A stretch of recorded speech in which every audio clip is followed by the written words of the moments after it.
आ गया हूँ मैं इस हफ्ते की ताजा खबरें लेके। तो शुरू करते हैं डेडपूल 3 से। तो डेडपूल 3 का एक ऑफिशियल डिस्क्रिप्शन आया है जहाँ पर कि ये लिखा है कि डेडपूल और वुल्वरीन विजिट करने वाले हैं मार्वल के टॉप फैन फेवरेट मोमेंट्स को फेज 1 से फेज 4 तक के। और इतना ही नहीं, वो उनमें एक्समैन स्टाइल के ट्विस्ट भी डालने वाले हैं, जो कि हो सकता है कि ये लोग कुछ इंपॉर्टेंट मार्वल मूवमेंट्स को विजिट करे और हो सकता है कि उनको चेंज भी कर दे। लेकिन उससे मार्वल के मेन वाली टाइमलाइन पर कुछ फर्क नहीं पड़ेगा, क्योंकि मार्वल के यूनिवर्स में पास्ट में चेंज करने पर फ्यूचर चेंज नहीं होता, बल्कि एक नई ब्रांच टाइमलाइन बन जाती है। और हो सकता है कि इन फैन फेवरेट मूवमेंट्स में आयरन मैन की डेथ वाला मूवमेंट हो, जैसे कि हो सकता है कि डेडपूल और वुल्वरीन एवेंजर्स एंड गेम के बैटल में चले जाए जब आयरन मैन स्नैप करने वाला हो और तभी डेडपूल उसका हाथ काट दे और खुद स्नैप करे। ऐसे में आयरन मैन भी बच जाएगा और डेडपूल को भी कुछ नहीं होगा, क्योंकि उसके पास रीजनरेटिव पावर्स है। मुझे लगता है कि बस ये कुछ कॉमेडिक रिलीफ के लिए ऐसे कुछ सीन्स डालेंगे। फिर अगेन न्यूज आ रही है डेडपूल 3 से कि केविन फाइगी ने ह्यू जैकमैन को वुल्वरीन के रोल में वापस आने से मना किया था, क्योंकि उनका मानना था कि लोगन की डेथ एकदम परफेक्ट एंडिंग थी लोगन के कैरेक्टर को और वो उस चीज को खराब नहीं करना चाहते थे। लेकिन फिर भी अपने ह्यू जैकमैन भाई वापस आ ही गए। फिर हमें डेडपूल से कुछ HD फोटोज देखने को मिले, जहाँ की हम डॉगपूल को भी देख सकते हैं और एक फोटो में तो हम डेडपूल और वुल्वरीन को TVA के अंदर देख सकते हैं। फिर अगेन एक न्यूज आ रही है मार्वल से कि डिज्नी के नए CEO ने कहा है कि मार्वल अभी अपना मूवीज का आउटपुट कम करने वाला है, जो कि हमको पहले से पता था। लेकिन अभी उन्होंने कहा कि अब से एक साल में ज्यादा से ज्यादा 3 मूवीज और ज्यादा से ज्यादा 2 सीरीज आएंगी, इससे ज्यादा नहीं, जो कि अच्छी बात है क्योंकि इससे मूवीज की क्वालिटी अच्छी होगी। फिर न्यूज आ रही है एवेंजर्स की, एवेंजर्स 5 जिसका कि पुराना नाम था द कैंग डायनेस्टी, उसकी शूटिंग शुरू होने वाली है दिसंबर 31, 2024 से। और कहा जा रहा है कि ये मूवी 1 मई 2026 को रिलीज होगी। लेकिन अब तक हमें ये नहीं पता कि इसमें एवेंजर्स होगे कौन, मतलब कौन बचे एवेंजर्स। और एवेंजर्स की नई टीम अब तक सेटअप नहीं हुई है, सब एकदम नौ सीखी है। तो देखते हैं इसमें क्या होगा। फिर अगेन एक खबर आई है मार्वल से कि कैप्टन मार्वल की सबसे ज्यादा लॉस करने वाली मूवी बन चुकी है। इसका लॉस का नंबर है $237 मिलियन।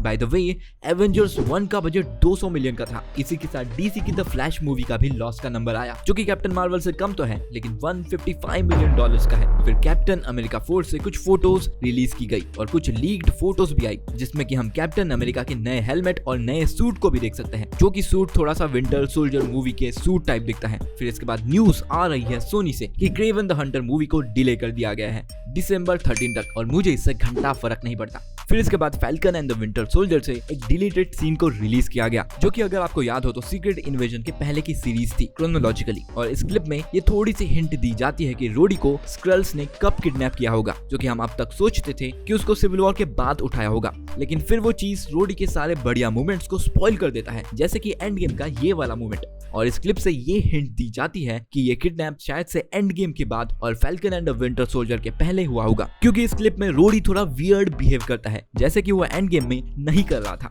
फिर इसके बाद ये न्यूज आई कि क्रिस हेम्सवर्थ अपने थॉर के रोल से खुश नहीं थे थॉर लव एंड थंडर में, जो कि होना भी चाहिए। और उन्होंने ये भी कहा कि उनको सारी एवेंजर्स वाली टीम अप मूवीज में ठीक से ट्रीट नहीं किया जाता था, कि उनको एवेंजर्स के बाकी एक्टर्स की स्क्रिप्ट को देखकर जलन होती थी। और उन्हें ये भी लगता है कि थॉर काइंड ऑफ बॉडीगार्ड है एवेंजर्स का और उसके पास स्पेशल कुछ करने के लिए नहीं है, जो कि मुझे ठीक नहीं लगता। थॉर बहुत स्पेशल है और बहुत लोगों को पसंद भी है, मतलब यही चीज देख लो, ये one of the coolest MCU movements है। फिर अगर बात करें DC की, तो जेम्स गन ने सुपरमैन की नई मूवी के नए सूट को रिवील कर दिया है, जो कि काइंड ऑफ सूट जैसे दिखता है। मतलब ये सुपर हीरो वाला सूट नहीं है, लेकिन ये सूट है, ये एक सूट है, लिटरल सूट है, जो कि मेरे मिक्स्ड ओपिनियंस है इस पर, और हो सकता है कि ये मूवी आने पर अच्छा दिखे। फिर इसके बाद आते हैं अपने स्पेशल सेगमेंट पर, रसीले रूमर्स, जहां की हम बात करेंगे एकदम वाइल्ड रूमर्स की। तो पहला रूमर आ रहा है captain America brave new world से एडमेंटियम को लेकर, जहां पर कि कहा जा रहा है कि MCU में ऐसी एक चीज इंट्रोड्यूस की जाएगी कि एडमेंटियम किसी भी टाइप के रेडिएशन को एब्जॉर्ब कर सकता है। और अगर आपको पता हो तो हल्क को पावर्स गामा रेडिएशन से मिलती है, और अगर ये चीज होती है तो एडमेंटियम किसी भी हल्क को हराने के लिए इफेक्टिव हो सकता है, जो कि हमें ये भी पता चल जाता है कि अगर MCU में हल्क और वुल्वरीन की फाइट होती है तो उन दोनों में से कौन जीत सकता है।